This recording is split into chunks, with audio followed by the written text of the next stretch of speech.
se retrouve aujourd'hui pour une vidéo très spéciale parce qu'on va parler de plantes. On se retrouve aujourd'hui pour un plante tour. C'est tellement inespéré que je ponde une vidéo de la sorte alors qu'il n'y a pas plus tard qu'une poignée d'années. J'étais encore la pourfendeuse numéro 1 de plantes sur cette terre. Accroche-toi bien mon ami parce qu'il y en a vraiment pas mal. Ça fait maintenant quelques années que j'arrive à maintenir mes petites plantes chéries en vie. J'ai pris la confiance, voilà, c'est tout. Là tu te rends compte qu'on a atteint un cap. J'ai même installé un service de soins intensifs.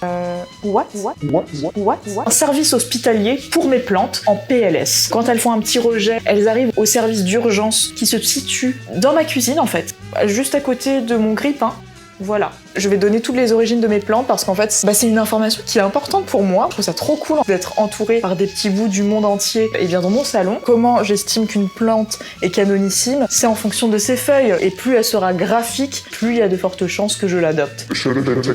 C'est comme ça. Il n'y a que des numéros 10 dans ma team. Il faut le savoir. Dans toutes les plantes que je vais te présenter, Bizibob, c'est parti pour le plant tour. On va commencer par mon petit Scindapsus. C'est une plante originaire du sud-est asiatique. On est dans une forêt tropicale, dans un milieu plutôt humide. Elle est aussi surnommée lierre du diable. Moi, j'ai clairement craqué pour ses feuilles tachetées, marbrées, à tomber par terre en fait. Au toucher, c'est comme de la peau de pêche. Elle est juste parfaite. C'est une plante toxique, vraiment à déconseiller ou à mettre hors de portée de vos enfants et de vos animaux. On enchaîne par un philodendron incroyablement BG, The Prince of Orange. Déjà, est-ce que le nom n'en jette pas assez pour que tu te dises, mais bien sûr que je le veux. Qui se caractérise par des feuilles vives, orange, jaune, rouge, qui sont ultra brillantes. Plus elle aura de la lumière, plus ses couleurs vont péter. Elle est hyper facile d'entretien. Si tu casses une tige, tu la replantes, ça repart. Ça vaut l'investissement parce que c'est une plante qui est un petit chouïa un peu plus onéreuse que ses homologues, mais elle est tellement belle. Tellement belle en fait. Là on passe à la Calathea. La Calathea c'est un peu la calamité. Ça sonne presque pareil et pour cause. C'est une plante que j'ai déjà perdue dans le passé. J'en ai même racheté 2. Je ne résiste pas à ces feuilles. C'est des feuilles très ornementales, très graphiques, généralement vertes et pourpres en dessous. Une des plus belles robes de toute la plante game. Elles sont incroyables. Elle a une croissance hyper lente. Elle fait 2-3 feuilles par an. Pour peu que tu arrives à la garder à l'année. Moi, je suis pas sûre que c'est une plante hyper exigeante, originaire d'Amérique du Sud, et elle a besoin d'énormément d'humidité. On enchaîne par le Ficus tseneke, un bébé plante originaire d'Asie. C'est un feuillage aussi à tomber par terre, panaché de vert et de crème, et un petit peu de rose pâle saupoudré avec parcimonie. C'est des feuilles épaisses, lustrées, caoutchouteuses, bah oui, parce que c'est la famille des caoutchouc. C'est une plante aussi qui est dépolluante, qui va purifier l'air. Que demande le peuple? Encore une fois, c'est une plante hyper toxique pour les chats et les chiens. On enchaîne par le Ficus robusta, originaire d'Asie tropicale. Et là, on a des feuilles ultra lustrées, très brillantes, mais plus vert profond. On est sur ma couleur préférée de tous les temps. C'est une plante qui peut vivre plus de 15 ans, plus longtemps que ton lapin. On enchaîne par le Pilea pépéromioïde, un truc comme ça, appelé l'arbre porte-bonheur. C'est une plante originaire de Chine, une succulente. Elle se caractérise par des feuilles toutes rondes, en forme de pièces de monnaie. Elle nécessite encore une fois pas beaucoup d'entretien, tu perds une tige, c'est pas grave, ça repart. Elle est faite pour les novices et elle est tellement magnifique, tout le monde mérite un Pilea dans sa vie en fait. Tout le monde enchaîne par l'Alocasia Black Velvet, originaire de Malaisie, un nom hyper badass de super-héros, je la kiffe. On est encore sur un vert profond, un vert forêt, un vert. Ces feuilles, elles sont en forme de cœur, elles ont des petites nervures argentées, contrastent magnifiquement bien avec le vert foncé de ces feuilles, elles sont magnifiques. On enchaîne par la Pink Princess, c'est encore un philodendron qui va vous faire voir la vie en rose, sans mauvais jeu de mots. Elle a un feuillage esthétique panaché, un petit peu rosé par-ci par-là, entre le bronze et le rose pâle, enfin, incroyable. Une plante assez exigeante, c'est la Caladium valentina. Mère Nature a peint ses feuilles de manière extraordinaire, quasi translucide, aussi appelée plante aile d'ange. On comprend mieux pourquoi. On dirait des petites ailes de nymphe, pour peu qu'on ait rencontré une nymphe dans sa vie. Voilà, elle est parfaite. Ensuite, on retrouve mon petit chlorophytum, mon petit chlorophytum, comme j'aime le dire. C'est une plante pour qui j'ai beaucoup d'affect aussi, parce que c'est une plante que j'ai reçue en guise de cadeau d'invité lors du mariage de nos potes. Elle était toute petite comme ça dans sa fiole et aujourd'hui elle a triplé de volume. Là c'est la plante mère, elle me fait tous les ans des petits bébés au bout de sa tige, elle est mignonne. Elle est hyper simple en plus à entretenir, j'adore les plantes faciles à vivre comme ça. Elle fait sa vie, je fais la mienne, de temps en temps on se check. On l'appelle plante araignée, j'aime pas du tout. C'est une plante originaire d'Afrique du Sud, idéale pour les oublieux comme moi. Ensuite, deuxième plante qui a une très grande place dans mon cœur, c'est la Tradescantia qui m'a été offerte par ma maman. J'ai plus les noms exacts. En gros, celle-ci, c'est la jumelle maléfique avec un dessous pourpre, un dessus vert zébré avec un cœur crème. Magnifique. Et on a cette petite sœur zébré vert et crème. Magnifique. La Tradescantia, c'est une plante rampante ou grimpante selon où tu la places. Hyper simple à entretenir. Tu l'oublies, elle fait sa vie, elle est indépendante. Elle n'a pas besoin de toi. Elle pullule dans mon appart aujourd'hui parce qu'elle a fait plein de progéniture. Elle repeuple mon salon. Elle est tellement importante pour moi que j'ai vraiment du mal à me séparer de ses rejets, des petites tiges qu'elle perd ici et là. Je ne les jette jamais. Je les bouture, je les mets direct à l'hôpital des plantes. On l'appelle aussi la misère, l'éphémère, parce qu'elle fait des fleurs annuelles qui durent peut-être 1 ou 2 jours maximum. Écoutez, moi j'ai jamais vu de fleurs sur la Tradescantia. On s'est comprises toutes les deux, on s'est dit, tu sais quoi, perds pas ton énergie, ça sert à rien. Non, fais-moi juste des belles feuilles par contre. Plein. C'est une plante faite pour les débutants. Elle est incroyable, c'est une survivor. On passe à la Maranta. C'est une plante originaire du Brésil. La Maranta, elle est hyper cotée parce qu'elle a des feuilles. Je suis en pamoison. C'est des feuilles très décoratives, très graphiques, avec des petites stries mauves, un cœur verveine et un pourtour foncé. Mère Nature mérite la palme d'or du meilleur designer, je pense. La Maranta, c'est un de ses plus beaux spécimens. En plus de toutes ses qualités, c'est la meilleure coloc qui te fournit un travail non sollicité qui est de purifier l'air que tu respires. C'est une plante dépolluante qui va absorber les produits cancérigènes dont le formaldéhyde qu'on retrouve notamment dans tes tapis, dans les moquettes, dans la colle qu'on utilise dans les contreplaqués de nos murs. Et c'est une plante qui va participer en fait à ton bien-être. Je pense que c'est minime, mais écoutez, je suis ravie. Cimère, la Maranta.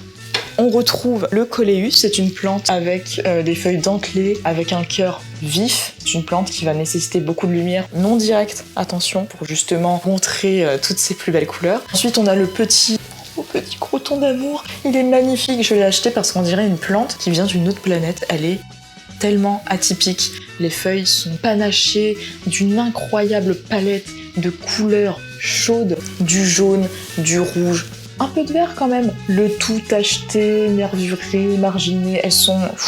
j'ai pas les mots.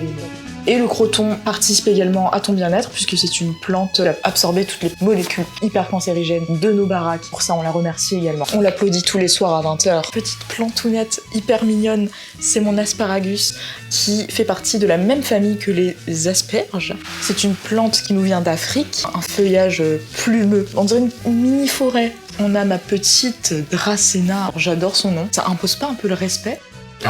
C'est une espèce de touffe buissonnante, on dirait un petit palmier, avec des feuilles vert-jaune comme ça qui retombent sur un tronc bien droit et bien fin. Elle a une croissance hyper lente, mais vraiment lente. Ça fait des années que je l'ai. Il y a eu des hauts et des bas entre nous. Des fois, elle me faisait la gueule, je sais même pas pourquoi. Elle est facile à vivre, mais elle a son petit caractère, tu vois. Faut pas trop la brusquer, faut pas trop la bouger. En fait, la Dracena, ce qui est conseillé, c'est de tourner le pot.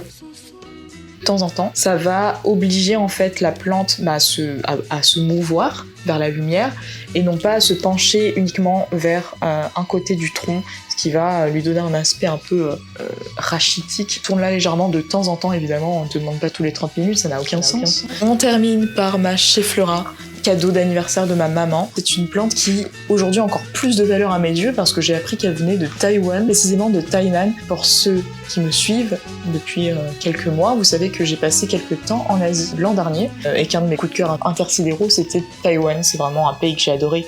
Et le fait de savoir que j'ai un petit bout de là-bas, ça me fait très très chaud au cœur. Cheflera, c'est une plante hyper simple à entretenir. C'est une plante qu'on retrouve beaucoup dans les bureaux, un petit peu oubliée dans un coin. Elle est très bien seule. Moi, j'aime bien les plantes qui ne sont pas des drama queens, en fait, qui n'ont pas besoin que je leur susurre des mots doux en latin. Normalement, une Cheflera, c'est hyper buissonnant, hyper touffu. La mienne, elle est un petit peu dégarnie. J'ai fait l'erreur pendant des années de croire que toutes les plantes avaient forcément besoin de lumière et d'eau. Soit elles mouraient noyées, soit elles mouraient brûlées.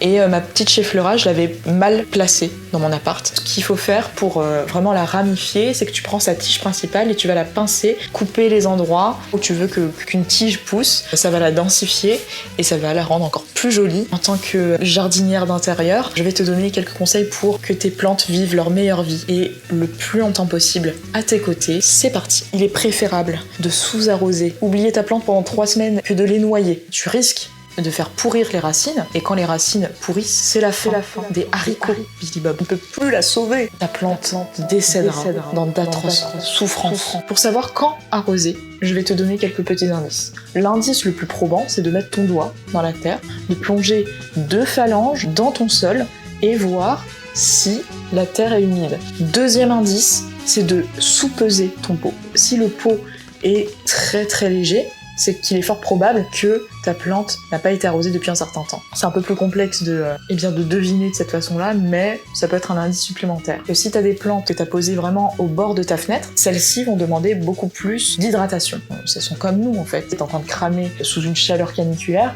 bah tu as besoin de t'hydrater sinon tu vas crever. Et ben tes plantes c'est pareil, elles vont se dessécher beaucoup plus vite. Autre conseil, par rapport au rempotage, je sais pas d'où vient cette légende urbaine, mais je pensais assez naïvement que mes plantes avaient besoin d'être rempotées tous les ans. C'est faux. Sauf exception, toi t'as pas besoin de déménager tous les 4 matins normalement. Les plantes, pareil, c'est des êtres vivants, ont leurs habitudes, et si tu les brusques tout d'un coup, ça peut les stresser. Ne jamais rempoter une plante dans un pot qui est 3 fois plus grand que ce qu'elle avait. Elle est très bien dans son 9 mètres carrés parisien, et la faire passer dans un manoir, too much. D'un coup, c'est trop. Si tu veux rempoter une plante, tu prends un pot légèrement plus grand que ce qu'elle avait auparavant. Quand est-ce qu'on sait qu'il faut rempoter? Il y a un indice un peu probant, c'est quand les racines commencent à sortir, c'est que la plante étouffe et qu'elle est un peu trop à l'étroit, et c'est à ce moment-là qu'il faudra songer à changer son pot. Et ne pas oublier de lui faire un pot de départ. Les grandes plantes vertes, on a tendance un peu à les oublier dans un coin et elles s'empoussièrent. De temps en temps, il faut prendre un petit chiffon et les nettoyer, parce que la photosynthèse aura vraiment du mal à se faire si elles sont recouvertes de 3 couches de saleté. N'oublie pas de temps en temps de passer un coup de chiffon délicatement. Tu peux même enduire ton chiffon d'un peu d'eau et de bière. Elle kiffe, un peu comme nous, un petit peu de bière. Ça fait du bien. Avec modération. Une autre bonne pratique à faire de temps en temps, c'est d'enlever les feuilles mortes qui tombent en surface du sol, les feuilles qui vont stagner, plus l'eau que tu vas rajouter, ça peut créer de la moisissure, de la pourriture, ça peut potentiellement ravager ta plante et la tuer. Donc de temps en temps, enlever toutes les petites feuilles mortes qui tombent au pied de ta plante. Dernier petit coup de pouce de Tata Orphée, c'est de télécharger une application qui s'appelle... J'ai oublié le nom. Donc je mettrai le nom ici, et cette application elle va permettre de scanner en fait toutes les plantes dans ta possession. Il suffit juste de prendre une photo avec ton portable, et l'algo hyper bien foutu va te permettre de retrouver le nom de cette plante et te filer les informations qui te manquent. Et c'est tout pour cette première édition de Plantes Tour. J'espère que t'as grave kiffé Billy Bob. Dis-moi quelles sont tes plantes préférées. Si tu as d'autres conseils, n'hésite pas à le faire. On se retrouve très vite. D'ici là, porte-toi bien, reste créatif et à la prochaine!